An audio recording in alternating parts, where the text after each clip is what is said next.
Հերթական կեղծ ու մանիպուլյատիվ թեզերը լսենք, ապա կշարունակենք։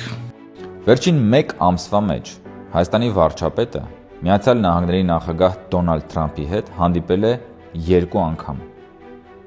Իսկ Միացյալ Նահանգների փոխնախագահ Ջեյ Դի Վենսը 1 անգամ այցելել է Հայաստան։ Սա աննախադեպ բան է, ժողովուրդ։ Բակործանվող երկրում Միացյալ Նահանգների պես երկիրը միլիարդավոր դոլարների ներդրում է պատրաստվում անել։ Այդ ինչ չափման միավոր է Թրամփը քանի հոգու հետ է հանդիպել եւ երբ։ Նշեմ սիրելի բարեկամներ, որ Թրամփը նաեւ հանդիպել է բազմիցս Զելենսկու հետ, բայց Ուկրաինան չգիտես ինչի այնքան էլ լավ վիճակում չէ։ Նույն Թրամփը հանդիպել է Իլհամ Ալիևի հետ, Ադրբեջանի նախագահը կարող է ասել, որ հանդիպել է Թրամփի հետ եւ խնդիրները լուծել իր երկրին, բերել է անխոչնդոտ ճանապարհ դեպի Նախիջևան, բերել է բազմաթիվ ամերիկյան աջակցություն, ռազմական ոլորտում համագործակցություն։ Այսինքն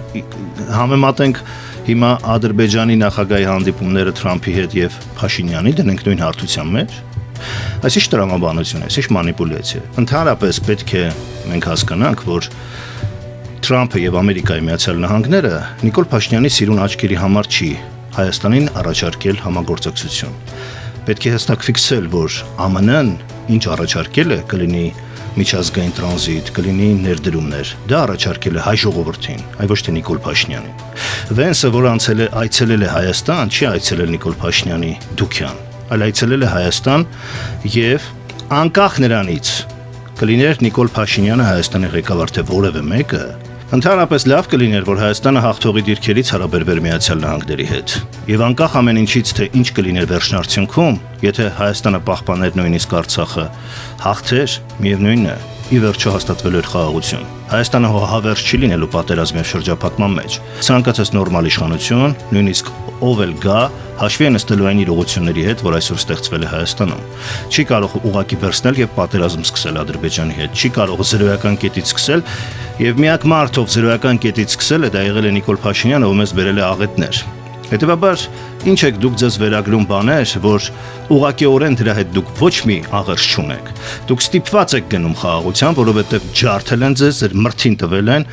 վիրավորելով անվանելով հարբած ծաղրացու, եւ այդ մարդու հետ դուք այսօր ձեռք եք սեղմում։ Ալիևը կարող է ասել, որ Թրամփի հետ հանդիպել է, արդյունք է ունեցել։ Դուք ոչինչ չեք կարող խոսել։ Դուք պարտվածի, ստիպվածի կարգավիճակում եք այսօր։ Թրիփնել եք ստիպված տվել, ստիպված եք դարձել արևմտամետ, որովհետև Ռուսաստանի հետ չեք կարողացել հարաբերություններ նորմալ կարգավորել։ Անգամ այդքանից հետո դուք համարձակություն չունեք, որ ոչ հապկից ռեալ լիարժեքորեն դուրս գալ, ոչ ԵԱՏՄ-ից։ Համարձակություն չունեք ռեալ Եվրամիության անդամակցելու հայտ ներկայացնել։ Ոչ մի բանի համարձակություն չունեք։ Դուք ալիքի մեջ նետված, ինչ ձեզ ասում են անում եք։ Վաղը մյուսօր Պուտինը ինչ որ մի բան առաջարկի, խելոք գնալու եք եւ կատարեք, այդպես չէ։ Որովհետև ինչ հիմա եղել է, այդպես է եղել։ Ինչու պետք է դա լինի բացառություն։ Հետևաբար, այն լավը, որ կա արևմուտքից, այն լավը, որ առաջարկվում է Հայաստանին, դա առաջարկվում է հայ ժողովրդին եւ դրա հետ դուք ոչ մի կապ չունեք։ Բավական է մոնոպոլիզացնեք